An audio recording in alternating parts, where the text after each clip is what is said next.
طبیب دلشناس، ادیب، یعنی ادیب طبیب و طبیب ادیب. هنوز سالهای 2004 من یک کتاب نوشته بودم با نام سحر سخن و مقصد از تالیف کتابم همین بود که علال خصوص اهل طب از این کتاب بهره برده توانند یا بهره برده باشند، به خاطر که برای طبیبان پیش از همه سخن گفتن، سخندانی مقام اولین درجه دارد. زیرا طبیب حقیقی همان است که با سحر سخنش، با بزرگی سخنش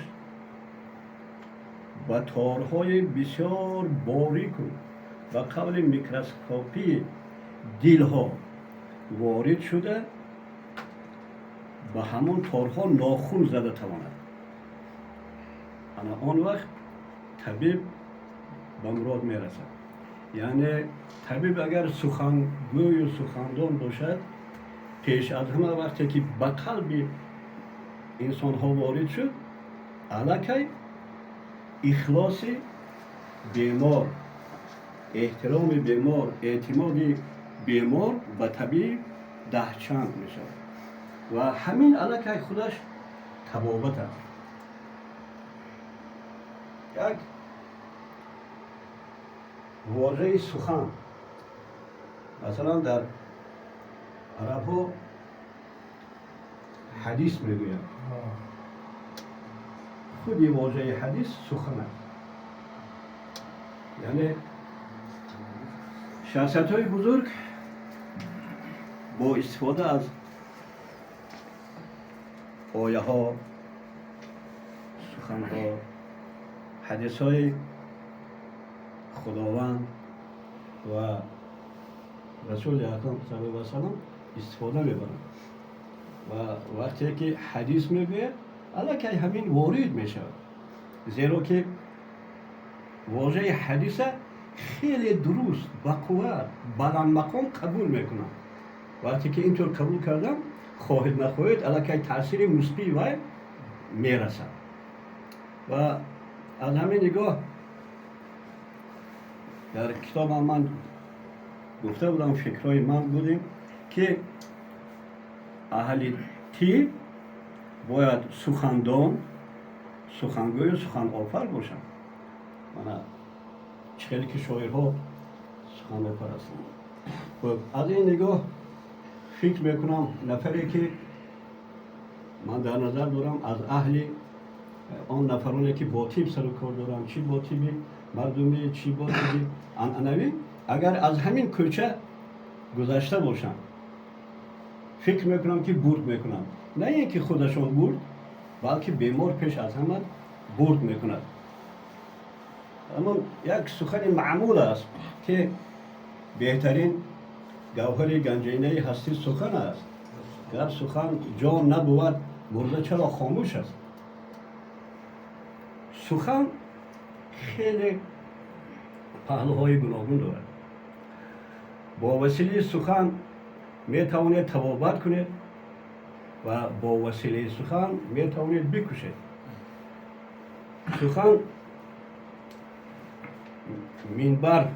منبری بلند است و از اون منبر وقتی برآمد میکنید، وقتی که اهل سخن گوش میکند، اونها به هر یک نازکی ها اعتبار میدهند و اگر همین سخن به مورد باشد، با همون دل برخورد که کرد، وای دل شفا می‌یابد. سخن بی منطق، بی مورد، غرضناک، این همه وقت همچون زهر کار میکنه. یک سخن است که شکستی شیشه دل را، شکستی شیشه دل را و میگویی صدای نیست که این صدا در قیامت بلند خواهد شد. بینه بزرگی سخن بینه. وقتی که ما با رفتار و گفتار و کردار پندار نادرست زندگی پیشه میکنیم، خواهیم نخواهیم به خطاگی ها روبرو میشیم، به اشتباه ها روبرو میشیم. و از این نگاه فکر آن است که انسان در عمر نه چندان درازش باید با یک دو سه چیزی نهایت از یک طرف ساده، سبک، آسان و از دیگر طرف پر از ذکاوت و فرهنگ و بزرگی، مثلا همون رفتار نیک و گفتار نیک و پندار و کردار نیک، انا همین چیز بسنده است.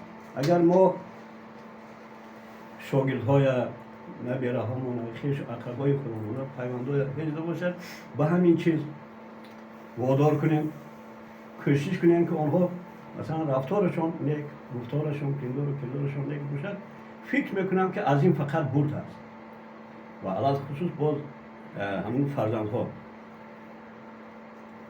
یک حدیث است که دو علم بهشتی است، دو علم بهشتی است، علم طب و علم دین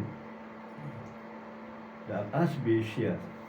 در قطار علم دین علم طب هم بهشتی است. میدونه انا همین بهشتی بودن اون نفرهایی که با طب سر و کار دارن شاید بهشتی شوند. در کدام مورد؟ در اون موردی که همان نفر در اصل باید پاک دل و پاک طینت و پاک سریشت و پاک دامن و همینطور باشه.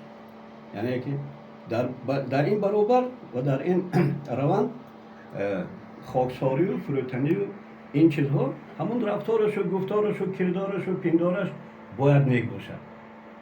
منم در طول 46 سال شد طبیب دیدم هزارها مرتبه سنجیدم که نفری که علاوه خصوص طبیبی که از کوچه سخن گذشتگی است، سخن گفته میتواند، یعنی که سخن پرمنطق پرمعنا، لیکن سخن هم هر خیل میشود، سخن سطح دارد، وزن دارد، از سخن خیلی سبک میانه بالا البته.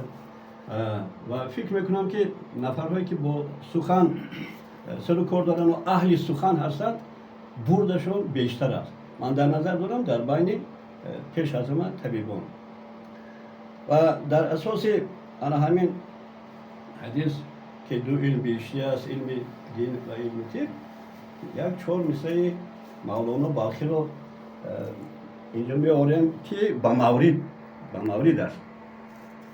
مولانا میگن که علم ها را دو قسم کرد رسول، علم ها را دو قسم کرد رسول، نیمه طب و نیمه دین است. زان که گر سلامتی بدن نبود دین خلل میبیند، سبب این است.